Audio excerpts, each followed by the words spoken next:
जैसा कि last episode में हमने देखा कि यू हाओ की टीम दाई हुआबिन से लड़ रही थी और ज़ुलू यू हाओ पर हमला कर देती है, लेकिन तभी यू हाओ अपनी स्पिरिचुअल डिस्कवरी टेक्निक का यूज करके उसकी पोजीशन को लोकेट करके बच जाता है। वो अभी घोंसली ट्रेस का यूज करके पीछे हटा है और ये देखकर सब शॉक हो जाते हैं। ज़ुलू उस पर कंटिन्यूअस अटैक करती है और बार बार यू हाओ उससे बचता जाता है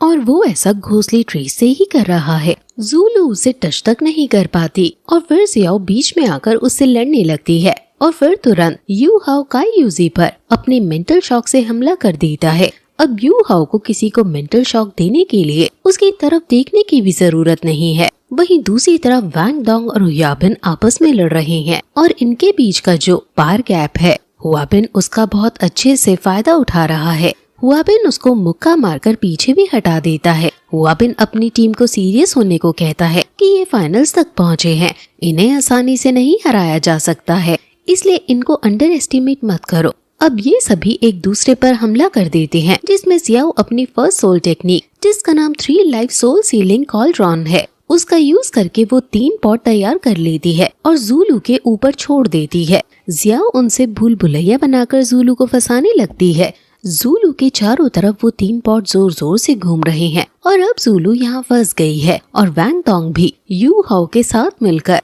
हाओ डोंग कंबाइनर स्ट्रेंथ का यूज करता है और इससे उनकी खुद की स्ट्रेंथ बहुत इंक्रीज हो जाती है। और फिर तुरंत वांग डोंग अपनी फर्स्ट स्पिरिट टेक्निक, जिसका नाम कटर विंग्स है, उसका यूज करता है और अब इनमें पार गैप जो है वो कम होने लगता है और कहीं हद तक तो वांग डोंग उस पर भारी पड़ने लगता है और वांग डोंग उसे मुक्का मारकर कमजोर कर देता है और फिर तुरंत वो यू हाओ को बुलाता है। हुआबिन को लगता है कि यू हाओ उसे अब पीटने के लिए आ रहा है, लेकिन यू हाओ आगे निकल जाता है और वो काई यूजी पर हमला कर देता है। फिर काई यूजी भी अपनी सेकंड स्पिरिट टेक्निक, जिसका नाम फॉक्स टेल नीडल है, उसका यूज करती है और उसके ऊपर कई सारे छोटे छोटे नीडल टाइप शार्प ऑब्जेक्ट छोड़ने लगती है। यू हाओ घोंसली ट्रेस का यूज करके उनसे बचता है और फिर वांग डोंग भी अपनी सेकंड स्पिरिट टेक्निक, जिसका नाम गॉड ऑफ बटरफ्लाई लाइट है, उसका यूज करता है और आसमान से कई सारे अटैक उन पर करने लगता है। ये अटैक काई यूजी को लगने ही वाला था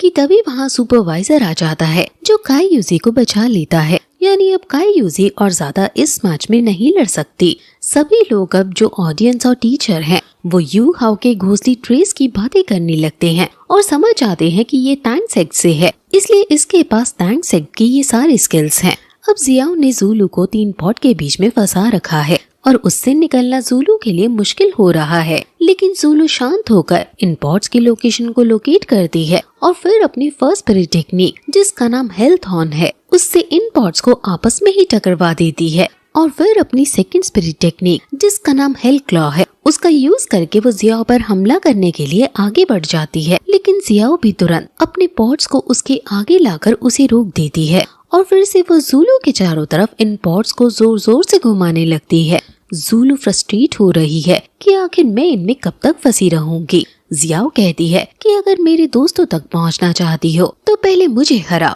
अब हुआबिन को सेफ खेलते हुए गुस्सा आ जाता है और कहता है कि अब तुम टॉप मॉन्स्टर गार्डियन स्पिरिट का कमाल देखोगे और वो फिर अपनी थर्ड स्पिरिट टेक्निक, जिसका नाम व्हाइट टाइगर वज्र फॉर्मेशन है, उसका यूज करता है और तुरंत एक ही बार में वो यू हाओ और वांग डोंग को धक्का दे देता है और उनको पटक पटक कर पीटने लगता है। यू हाओ फिर तुरंत मेंटल डिसऑर्डर टेक्निक का यूज करता है, लेकिन उस पर इसका कोई असर नहीं होता। यू हाओ फिर तुरंत एक तरीका सोचता है और वांग डोंग को अपने पीछे आने को कहता है। वज्र फॉर्मेशन की पावर बहुत ज्यादा स्ट्रॉन्ग है, लेकिन इससे उसकी स्पिरिट पावर बहुत जल्दी से एग्जॉस्ट हो रही है और हुआबिन की कल्टीवेशन के अकॉर्डिंग वो ज्यादा लंबे समय तक नहीं टिक पाएगा, इसलिए यू हाओ वांग डोंग को लेकर बस उससे दूर भागने की कोशिश कर रहा है। और फिर तभी जब उन्हें लगता है कि उसकी पावर क्रिटिकल पॉइंट पर आ गई है, तो तुरंत यू हाओ वांग डोंग को इशारा कर देता है और दोनों एक साथ उस पर हमला कर देते हैं, जिससे उसकी वज्र फॉर्मेशन टूट जाती है और फिर यू हाओ क्रेनिंग कंट्रोल टेक्निक से बहुत जोर से उस पर हमला करता है, जिससे उसके मुंह से खून आ जाता है।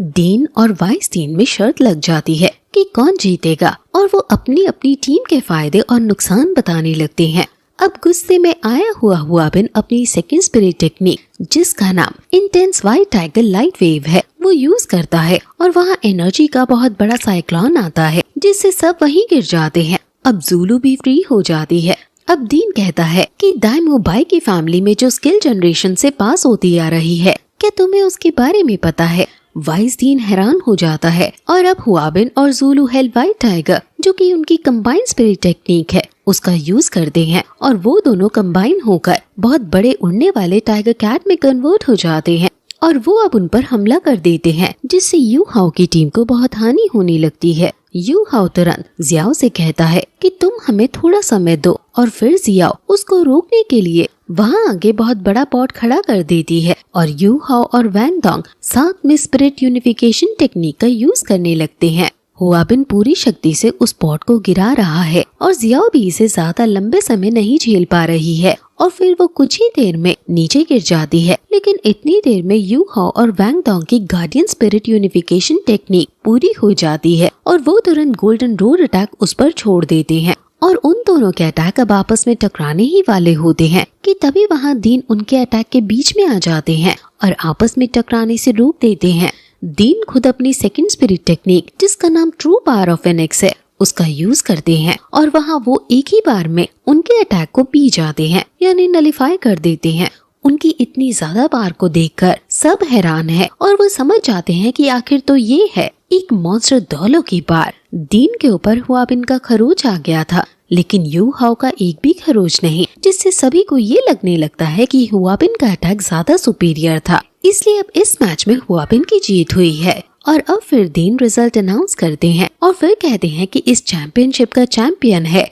यू हाओ और ये सुनकर सब हैरान हो जाते हैं। हुआबिन गुस्से में उनसे पूछता है कि मेरा अटैक ज्यादा पावरफुल था, देखो आप पर भी इसका असर है, तो जीतना तो मुझे चाहिए ना। जिस पर डीन कहते हैं कि इनकी गोल्डन रोड का अटैक ज्यादा ताकतवर था, इसलिए मुझे अपने आगे एक प्रोटेक्टिव शील्ड यूज करनी पड़ी, लेकिन तुम्हारे अटैक को मैंने ऐसे ही सह लिया, इसलिए तुम्हारे अटैक का तो निशान है मेरे कपड़ों पर, लेकिन इनका नहीं। ये सुनकर वो बहुत निराश हो जाता है और सभी यू हाओ की टीम के नारे लगाने लगते हैं। अब फाइनली ये तीनों चैंपियन बन गए हैं और ये काफी खुश होते हैं। वाइस डीन इनकी टीम को अपने सोल गाइड डिवीजन में लेना चाहता है, इसलिए वो अपने जूनियर से कहता है कि इनको किसी भी कीमत पर गार्डियन स्पिरिट डिवीजन में मत जाने देना। अब यू हाओ ने फाइनली उससे बदला ले लिया है, जिसने उसकी माँ को तंग किया था और ऐसे ही धीरे धीरे वो डिसाइड करता है कि वो हुआबिन की पूरी फैमिली को तबाह कर देगा। अब शाम को वो सभी पार्टी करते हैं और बीबी और तांगिया भी वहाँ आए हैं और अब तांगिया अपने वादे के अनुसार उसको अपने सेक्ट में शामिल कर लेती है।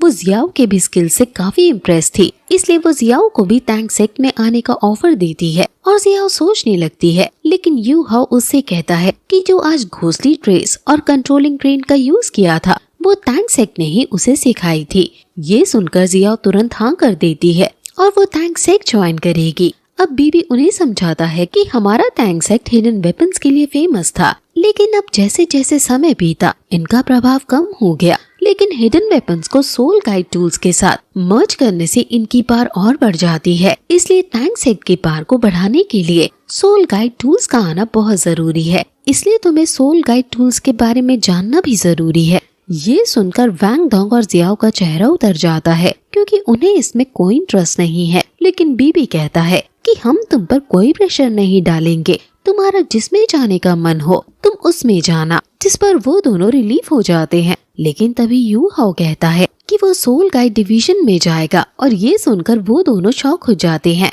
और फिर यही एपिसोड खत्म हो जाता है।